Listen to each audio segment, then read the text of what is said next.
Fala pessoal, tudo bem? Vamos começar aqui uma aula sobre curva de solubilidade e concentração das soluções. Já quero adiantar que se você não assistiu a aula sobre soluções, dá um pause nesse vídeo, vai lá no canal, assiste a aula, porque você vai precisar dos conceitos que a gente falou lá para a gente continuar trabalhando aqui, tá? Então vamos lá, ó. Vamos começar falando sobre curva de solubilidade. O que é a curva de solubilidade? Gente, nada mais é do que um gráfico que a gente vai relacionar a solubilidade da substância com a temperatura. Lembra que na última aula, na aula sobre solubilidade, eu falei sobre o coeficiente de solubilidade das substâncias. Eu falei sobre o CS. E eu falei também que o coeficiente de solubilidade, ele varia com a temperatura. A temperatura, ela pode mudar e muito a solubilidade de uma substância ou pode mudar a solubilidade de uma solução, de uma determinada substância que foi colocada em solução.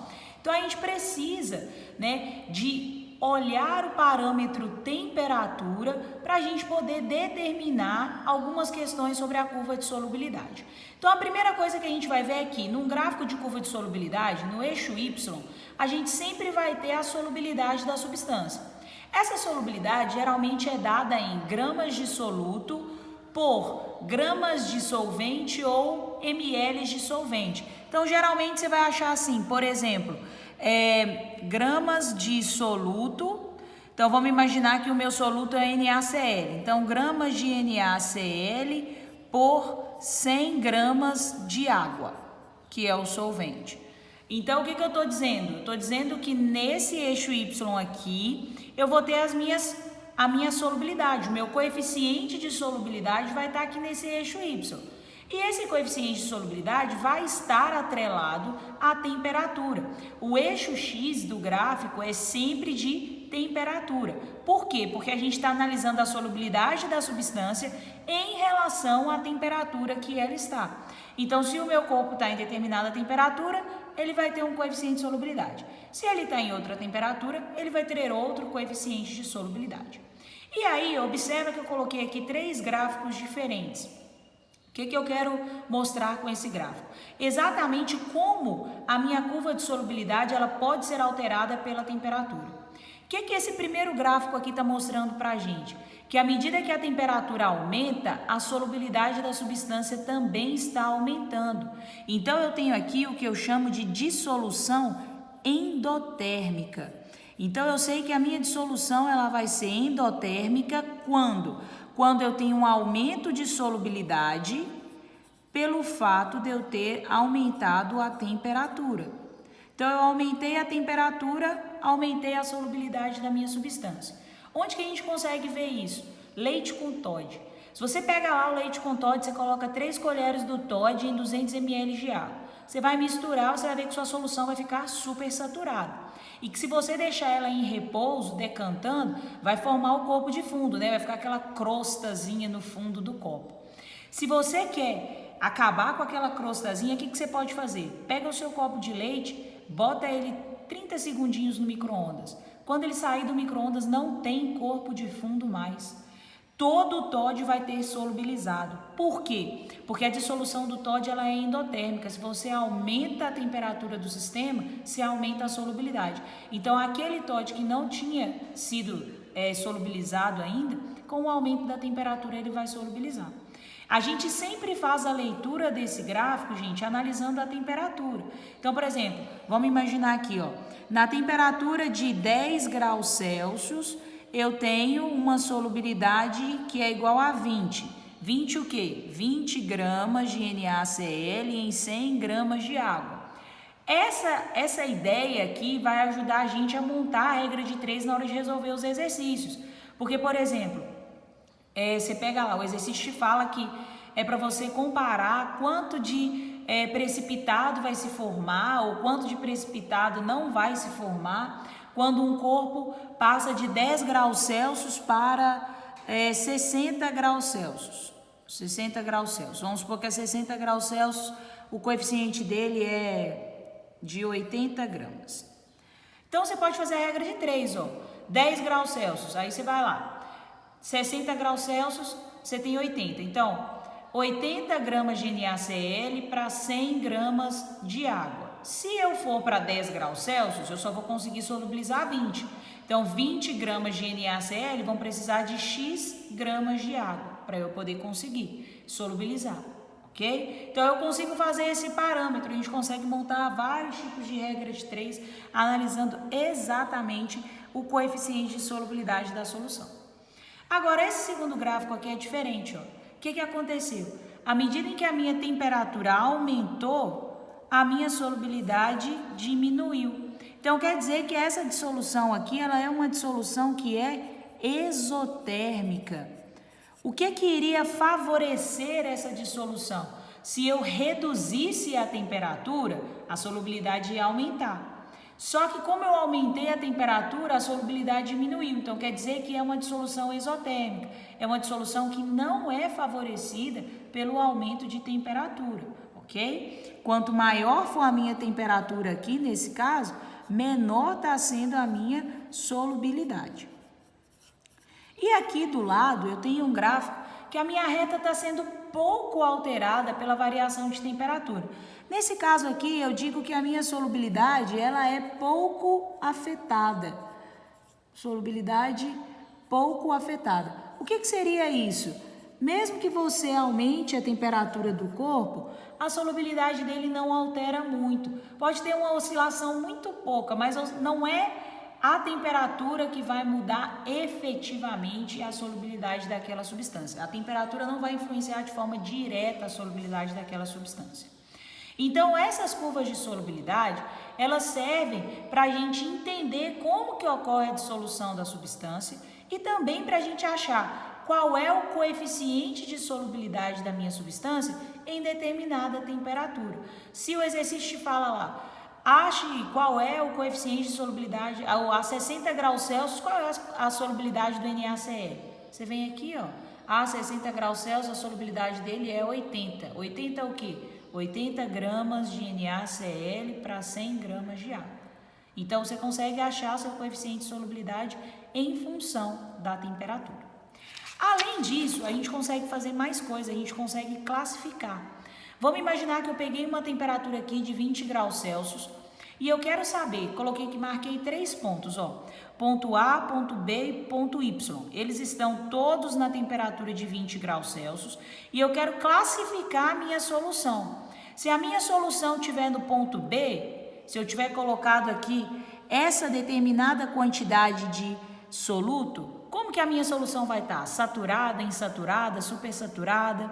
Se eu estiver no ponto A, se eu tiver colocado essa determinada quantidade de soluto, ou se eu estiver em Y. Então, gente, aqui que a gente vai observar. A curva de solubilidade sempre representa o ponto em que a sua solução está saturada, está no ponto ótimo. Então, nesse ponto A aqui, ó, eu tenho exatamente uma solução que está saturada. Quer dizer que a 20 graus Celsius, o máximo de soluto que eu posso colocar é o que está aqui no meu coeficiente de solubilidade. Vamos supor que é 20 gramas. Então, quer dizer que a 20 graus Celsius, o máximo que eu consigo solubilizar aqui é 20 gramas do meu soluto em 100 gramas de água.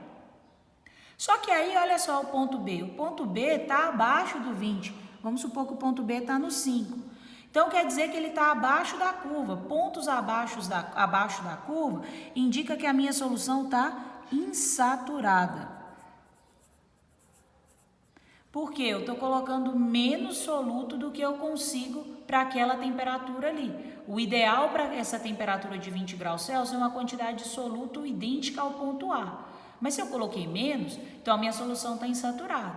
Da mesma forma que se eu colocar mais, onde está o ponto Y aqui, vamos imaginar que Y é, sei lá, 50. A minha solução em Y, ela está super saturada. Ah, eu posso afirmar que ela tem corpo de fundo? Depende do que o seu exercício estiver te falando.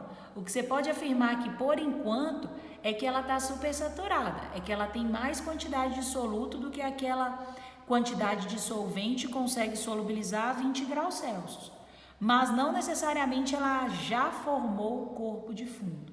A mesma coisa para esse ponto X aqui, gente. Esse ponto X, ele está acima da curva. Então, o X está indicando que eu tenho uma quantidade de soluto maior do que eu preciso. Então, em X, a minha solução também está supersaturada. Mesmo que eu não esteja analisando em uma mesma temperatura, o meu parâmetro aqui é a curva. Pontos que estejam acima da curva indicam soluções supersaturadas. Pontos abaixo da curva, soluções insaturadas. Pontos em cima da curva, soluções que estão saturadas.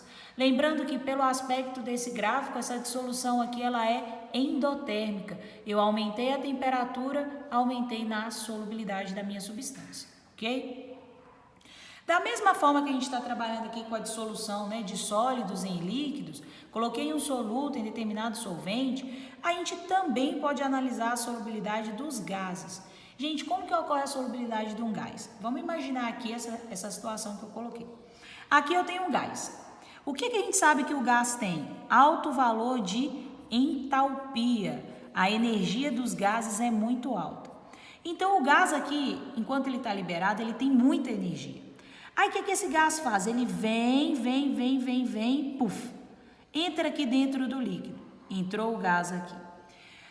Para esse gás romper a tensão superficial do líquido, ele gasta energia. Para esse gás se movimentar dentro da água, né, do meu solvente aqui, ele vai gastar mais energia do que no ar. Então, o que acontece? No momento em que o gás ele é aprisionado no líquido, ele tem uma perda de energia muito grande. E aí, essa perda de energia resulta em uma falta de energia para ele poder retornar. Ele não consegue mais ter energia para sair do líquido e voltar para o ar. Então, o gás ele acaba ficando aprisionado aqui no meu solvente e aí eu acabo tendo a minha dissolução, tá? Em processos industriais, ocorre algo mais ou menos desse tipo, né? Eles aprisionam, eles condicionam, pegam um líquido, colocam um jato de ar lá de determinada substância e aí aprisiona aquilo ali. Só que aí, existe formas da gente perder o gás de uma substância? Existe. Pensa que você comprou um refrigerante. Imagina lá que você comprou um refrigerante qualquer. E aí, existe duas coisas que você pode fazer para que esse gás aqui seja liberado. Você pode mexer na temperatura ou na pressão que o seu refrigerante está. Na pressão, a gente vai mexer da seguinte maneira. Quando você reduz a pressão, você reduz a solubilidade. Como assim? Todo mundo já deve ter reparado que quando você abre qualquer coisa que tem gás, refrigerante, água com gás, o que for, você abre e dá um barulhinho assim, ó. Esse barulhinho é o gás saindo. Por quê, gente? Quando ele está dentro da garrafa, ele está a uma pressão maior do que a pressão externa. Quando você abre a tampa do gás, você literalmente está diminuindo a pressão que está lá dentro da garrafa. Se eu diminuo a pressão, qual que é a tendência? Expandir. Então, ele ganha velocidade para expandir. Nessa expansão, ele consegue romper a tensão superficial e ir para o meio. Então, se você está abrindo refrigerante, você fica abrindo devagarzinho, fica assim... devagar, você está deixando o gás todo embora. Você está perdendo muito gás. Por quê? Você está diminuindo de forma gradativa a pressão, ou seja, você está dando chance de tudo enquanto é gás sair da sua mistura. Então, no caso da pressão, quanto menor a pressão, menor a solubilidade do gás. Porque quando você reduz a pressão, você fornece energia para que esse gás sofra expansão. E aí ele vai voltar para o meio. A mesma coisa com a temperatura. Quando você aumenta a temperatura de uma substância, você diminui na solubilidade. Por quê, gente? Se eu aumento a temperatura, eu estou fornecendo o quê? Energia. Se eu forneço energia para esse gás aqui, o que vai acontecer? Ele vai romper a tensão superficial e vai voltar para o meio. Você pode fazer uma experiência simples na sua casa, você pegar um refrigerante, botar ele dentro de um caneco e esquentar lá no fogão, você vai perceber que vai chegar uma hora que seu refrigerante não vai ter gás mais. Você vai estar esquentando como se fosse um suco. Todo o gás que estava no refrigerante, ele vai embora. E aí, se você desligar aquilo ali, você vai ver o tanto de açúcar que vai estar no fundo do recipiente, porque refrigerante tem muito açúcar. E vai ver que não tem gás nenhum ali mais. Porque você forneceu calor para a substância, né? O aumento de temperatura aumenta a quantidade de energia das partículas. Se eu aumento a quantidade de energia, o meu gás vai escapar.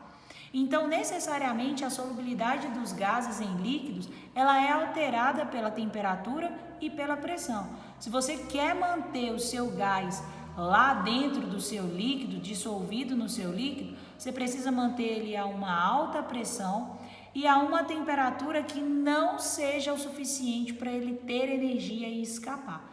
Se você aumentar a temperatura ou diminuir a pressão do sistema, você vai estar favorecendo esse gás de ir embora para o meio, ok? Então, pessoal, olha só. A gente falou, né, na aula de soluções, a gente falou sobre coeficiente de solubilidade, solução insaturada, saturada, supersaturada. Agora aqui nesses gráficos de curva de solubilidade, a gente voltou a falar do coeficiente, entendemos como a solubilidade se comporta e agora está faltando a gente ver como que a gente vai calcular a concentração da minha substância, para eu poder saber, vou calcular aqui minha concentração a determinada temperatura, como que a minha, se eu tenho a concentração, eu consigo comparar com o coeficiente de solubilidade e ver se minha solução está saturada, insaturada, supersaturada, ou então eu quero fazer uma solução em determinada concentração, o que que eu faço? Então, a gente tem aqui primeiro a concentração em título. O que que é essa concentração em título? Gente, a gente tem 3 concentrações em título, concentração massa-massa, massa-volume, volume-volume. Na aula sobre soluções, eu falei sobre a numeração. Tudo que tem 1 na frente quer dizer que é sobre soluto. O que tem 2 é solvente. E o que não tem nada quer dizer que é a solução. Então, a minha concentração massa-massa, eu faço a massa do meu soluto dividido pela massa da minha solução. Gente, o que é massa de solução? É a massa do soluto, M1, mais a massa do solvente, M2. Na maior parte das vezes, a gente acha essa concentração em porcentagem. Então, você multiplica aqui por 100 e aí você acha a sua concentração em porcentagem, ok? Então, eu quero achar a minha concentração massa-massa. Por exemplo, eu tenho 10 gramas de um sal e de NaCl e tenho um total de 90 gramas de água. Quero saber qual é a minha concentração massa-massa. Então, o que você vai fazer? Você vai pegar a massa do soluto, que é 10, dividir pela massa da solução, que é 10, massa do soluto, mais 90, massa de solvente, vai dar 100, multiplicar por 100 e vai chegar numa concentração de 10% M/M. O que é esse 10% M/M? Esse 10 aqui indica que você tem 10 gramas de soluto, é o primeiro M, e o porcento quer dizer que é em 100 gramas da sua solução, ok?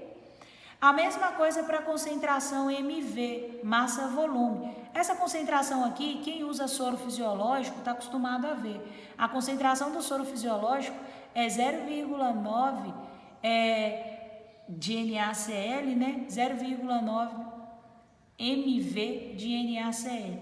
O que é isso? Você tem massa de soluto sobre volume de solução. O volume de solução, gente, é V1, que é o volume do seu soluto, mais V2, que é o volume do seu solvente, vezes 100, e aí você acha a porcentagem. Então, se você pegar lá a embalagem do soro fisiológico, vai estar assim, 0,9% M/V de NaCl. O que ele está dizendo aqui? Que você tem 0,9 gramas de NaCl a cada 100 ml da sua solução. E aí você consegue fazer várias coisas. Olha, se você comprou um soro fisiológico de 200 ml, quer dizer que você tem 1,8 gramas de NaCl lá. Porque escrever isso aqui desse jeito é a mesma coisa de escrever assim, ó, 0,9 gramas, o porcento não é do volume, então em 100 ml da minha solução, né? Se eu tiver 200 ml da solução, quer dizer que eu vou ter X.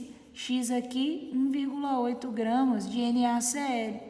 Então, se eu tenho a minha concentração, eu consigo chegar em qualquer variação dela. E a gente tem também a concentração volume-volume. Essa concentração volume-volume é muito comum em água oxigenada. Quem tem costume de usar água oxigenada, sabe que a água oxigenada se vende fala assim, eu quero uma água oxigenada 10 volumes, eu quero uma água oxigenada 20 volumes.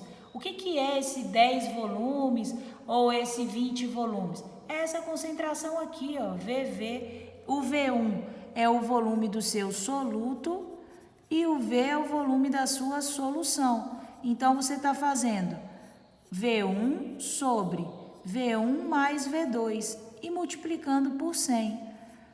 Então, quando você compra lá a sua água oxigenada 10 volumes, você está comprando uma água oxigenada 10% V/V.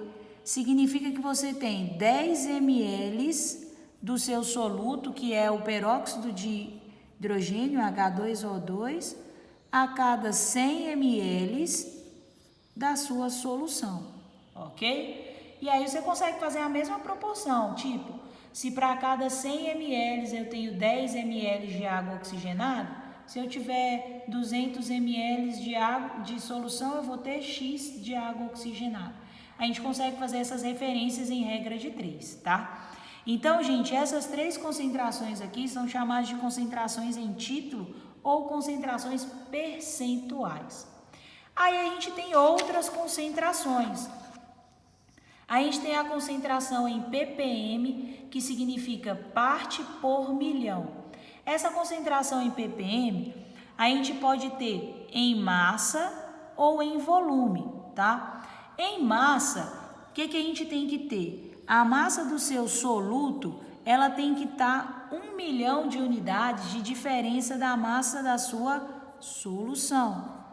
Então, aqui a gente teria que ter a massa do soluto em miligramas e a massa da solução teria que estar em quilos, para eu ter uma diferença de 1 milhão de unidades entre elas, né? A gente sabe que se uma coisa está em quilo, para passar para grama, você multiplica por 1000. Para passar para miligrama, você tem que multiplicar por 1000 de novo. Então, no fim das contas, você multiplicou por 10 à sexta. Ou então, você pode ou colocar um em miligramas e o outro em quilos, ou então você pode colocar os dois em gramas e multiplicar por 10 à sexta, que é o fator do 1 milhão, tá? Pode trabalhar nesse formato ou pode trabalhar nesse formato aqui, você vai estar calculando o ppm do mesmo jeito. Geralmente, essa concentração em parte por milhão é muito utilizada em processos de mineração para trabalhar com ouro, para trabalhar com gemas. Também é muito utilizada em processo de tratamento de água, tá? E para volume, a mesma coisa. Eu tenho V1 aqui, que é o volume do soluto, sobre V, que é o volume da solução. Só que eu até escrevi aqui, a gente tem que lembrar que quando a gente está trabalhando com volume, cada unidade aqui vai ser 1000 vezes maior ou 1000 vezes menor. Então, se eu estou passando de metros cúbicos para decímetros cúbicos, eu tenho que multiplicar por 1000, ou seja, cada unidade é 1000 vezes maior do que a outra, né? E se eu estou andando no outro sentido, eu divido por 1000. Então, aqui, olha, por exemplo, se eu botei o volume do meu soluto em centímetros cúbicos, o volume da minha solução, para dar 1 milhão de diferença, tem que estar em metros cúbicos, ó. Porque de centímetro para decímetro é 1000, de decímetro para metro cúbico é 1000 também. Então, 1000 vezes 1000, 1 milhão. Então, no caso do volume, a gente consegue ser um pouco mais flexível nas unidades. O que você tem que manter é a diferença de 1 milhão entre um e outro, ok? Então, essa é a concentração em parte por milhão. A outra concentração que a gente tem é a concentração comum ou a concentração em gramas por litro. Nesse caso, a própria unidade já está te dizendo, ó, em gramas, quer dizer que você vai pegar a massa do seu soluto, que é M1, e dividir litros é a unidade de volume, então pelo volume da sua solução. Gente, muita atenção, isso aqui é diferente de densidade, tá? Densidade também é massa sobre volume, só que na densidade você pega a massa da solução, você não pega a massa do soluto. Aqui para concentração a gente quer a massa só do soluto sobre o volume da solução. Ah, qual unidade de medida eu tenho que botar? O próprio nome já está te dizendo, é a concentração em gramas por litro. Então a sua massa obrigatoriamente tem que estar em gramas e o seu volume obrigatoriamente tem que estar em litros. Ah, eu posso deixar a minha massa em miligramas ou em quilos? Não. Ah, eu posso deixar o meu volume em ml e depois eu converto? Também não, gente. Para trabalhar com essa concentração, tem que fazer a adequação da unidade, se for necessário, antes, para depois substituir na equação, ok? E a última concentração aqui é a concentração molar ou a concentração mol por litro. Gente, olha a unidade de medida, já está te dizendo a conta que tu vai fazer. Tu vai pegar o número de mols e dividir pelo litro, ou seja, pelo volume. É o número de mols, só que é o número de mols do soluto, dividido pelo volume da sua solução. Ah, o exercício não me deu o número de mols, mas me deu a massa. Então, o que você vai lembrar? Número de mols é massa sobre massa molar. Então, como eu estou trabalhando com soluto, é a massa do soluto sobre a massa molar também do soluto, né? Se eu substituir isso aqui, eu vou chegar em concentração mol por litro é igual. No lugar do número de mols, eu vou botar M1 sobre M, massa sobre massa molar. Massa molar você faz lá na tabela periódica, pega a quantidade do elemento, multiplica pela massa dele na tabela, dividido pelo volume. Divisão de fração, a gente vai copiar a primeira e multiplicar pelo inverso da segunda. Então, no fim das contas, a gente vai chegar que a concentração em mol por litro também pode ser dada por M1 sobre massa molar vezes o volume. É uma outra maneira. Muita atenção na unidade de medida. Essa massa aqui, que é a massa que o exercício te dá, tipo 20 gramas de metano, 100 gramas de NaCl, ela tem que estar em gramas. Por quê? Porque a sua massa molar, que você vai olhar lá na tabela periódica e vai calcular, ela também vai estar em gramas, tá? Não pode deixar essa massa aqui em miligramas ou quilos, porque a massa molar está em gramas. É um padrão. Tu não pode trabalhar com duas unidades diferentes para uma mesma grandeza dentro de uma equação. E esse V aqui tem que estar em litros. Ah, mas o exercício me deu ele em ml. Ótimo, então tu vai converter, né? De ml para litro, você vai dividir por 1000. Não está em decímetro cúbico, tá bom, gente? 1 litro, ó, é igual a 1000 ml. Pode colocar isso aí que já vai ajudar a fazer a regra de 3 na hora da conversão. No caso da água, 1 decímetro cúbico é igual a 1 litro, ok? E 1 centímetro cúbico igual a 1 ml, no caso da água. No geral, a gente tem essa conversão aqui, ó. 1 litro de qualquer substância é igual a 1000 ml. Então, a gente consegue fazer essas conversões de forma muito tranquila, tá? Pessoal, é isso. O objetivo dessa aula era falar um pouquinho sobre curva de solubilidade, falar um pouco sobre cálculo de concentração de solução. Mais importante dessa aula é a prática. Então, você pode pegar o seu material de estudo que você tem e fazer bastante exercício relacionado a isso, porque a prática leva à perfeição. Exercícios de concentração, a gente trabalha muito com regra de 3, simples, muito com proporção e com interpretação. O mais complicado numa questão de concentração é interpretar o que o exercício está te pedindo. Não é nem fazer o cálculo, Porque vocês viram aqui, ó, que o cálculo é simples. Tu vai dividir uma coisa por outra. Ou então você pode fazer igual eu fiz nesse outro aqui, uma regrinha de 3. O que é a regra de 3? Aqui. Você pode fazer uma regrinha de 3, que você vai se resolver muito bem. Só que o que conta é como você vai interpretar para chegar nessa regra de 3. Isso aqui é o produto final. Toda a interpretação do problema vem antes e é extremamente necessário, tá bom? Pessoal, valeu! Espero que vocês tenham curtido. Até a próxima aula. Tchau!